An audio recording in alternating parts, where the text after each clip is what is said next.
sige ba? Sa tindahan ni. Abas. Abas.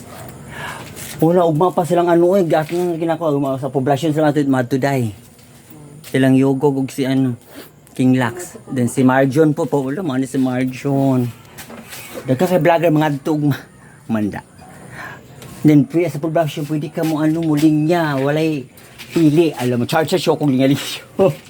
Una yung mga tagsag ano. Ha? Ang vlogger, pwede rin walay kuan. Hindi kahit mga nasa kuan namin gasa sa mga taga-kuan, poblasyon. Ano doon para sa namo. Ano rin ko niyang pagdiri? Naugma, mga hatag sila, ugma. Kaganila, kita ka pa nga sa kaganila, kasi ganyan, kita sa ano, bugas, and then, kasi bugas, in order, dinay, dadalo, catching. Dito po sa parang mga vlogger, yung tackle 5 king karo mo lang, charge yung tumasing karo. Ano, okay, Day, thank you, Day. Bye-bye, ha? Okay, suma na lang.